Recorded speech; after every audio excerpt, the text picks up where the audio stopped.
Hello, welcome to day one of Kieran's top 10 vlog week. I would have a logo there, but I haven't got one, so it doesn't get one.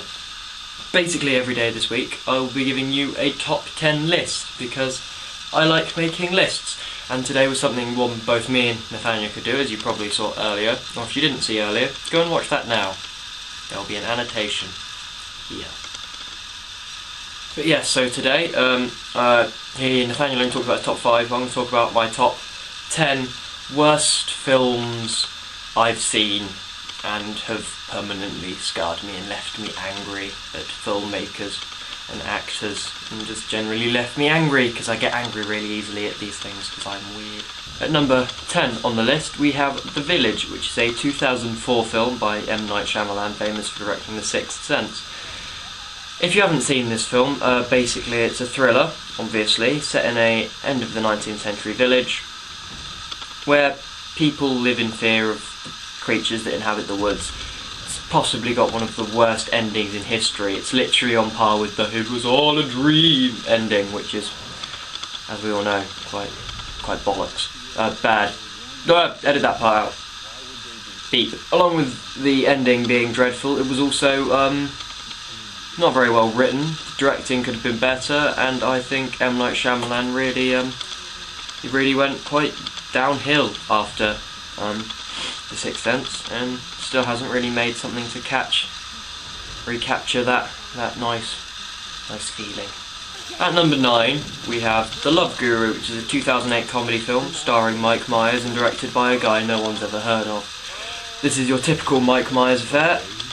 Basically it's dreadful. Unfunny garbage, really. That's the thing with comedies, you can either do them right or do them wrong, and Mike Myers certainly can't do them right unless he's got someone else writing for him. At number 8, instead of just one film, I've got 4, 5, I want to look at it, the Twilight Saga. They were all really dreadful movies. They're just angst and teenagers just being all like, oh, I love him, but oh, shut up, no one cares, you're unlikable, all the characters unlikable, the acting terrible. I mean, it's just bad movies. How are they making so much money from them? Oh yeah, 12-year-old girls. At number 7 we have another comedy film, Norbit, directed by Brian Robbins, famous for directing a couple episodes of Kieran and Kel. I think that's about it, really. And he's also, if you didn't know, it's starring Eddie Murphy and Eddie Murphy and Eddie Murphy again, actually. Yeah, a lot of Eddie Murphy. Again, like The Love Guru, unfunny. Basically, the whole premise of the film is that this thin, nerdy guy is banging a fat chick. Oh, she's fat, nerdy, fat, nerdy, fat. It's basically just the whole joke of the film, and it gets quite boring after a while.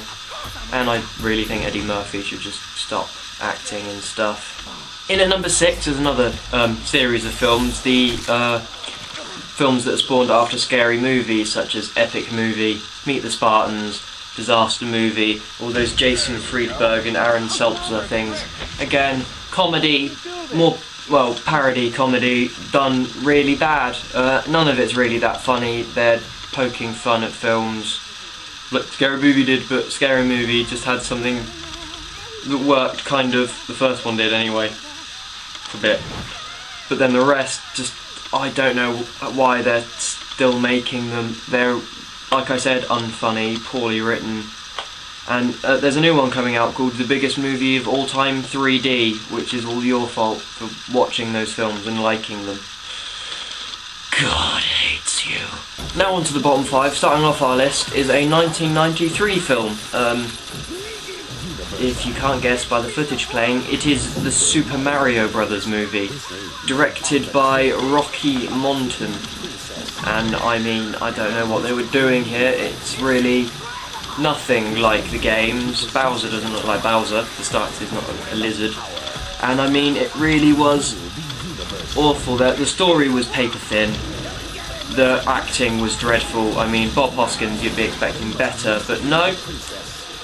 You get nothing really, no enjoyment out of this film, especially if you're a fan of the gaming franchise like I was, because basically this just takes a poo on your dreams.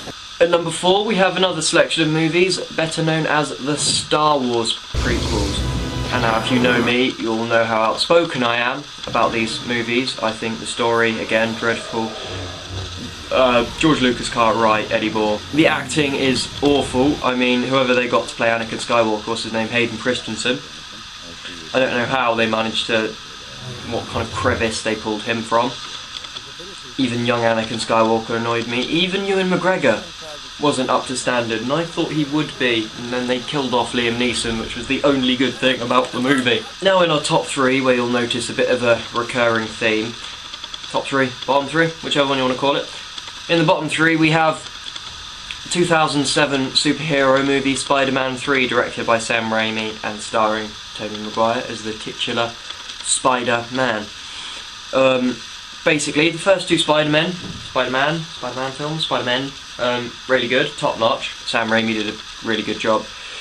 The second one, the story goes down too well. It just kind of seemed like fan service now. They're just like, what do the fans want? Let's shove it in.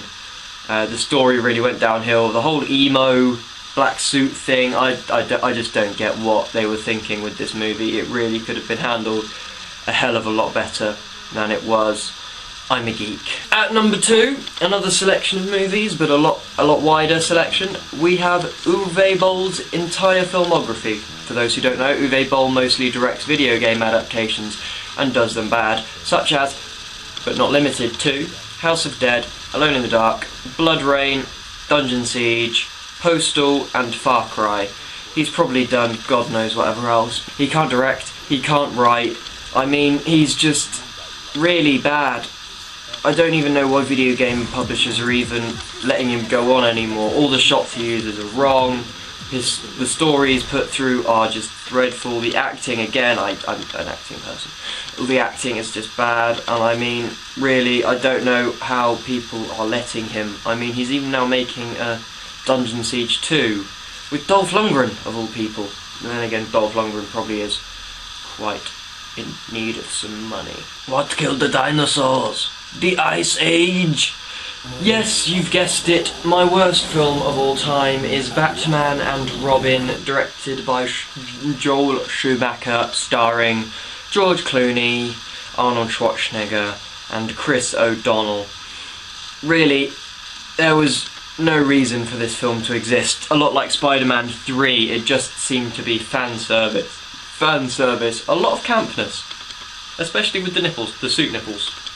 Nipples on the suit, whatever they were called. They just didn't need to be there.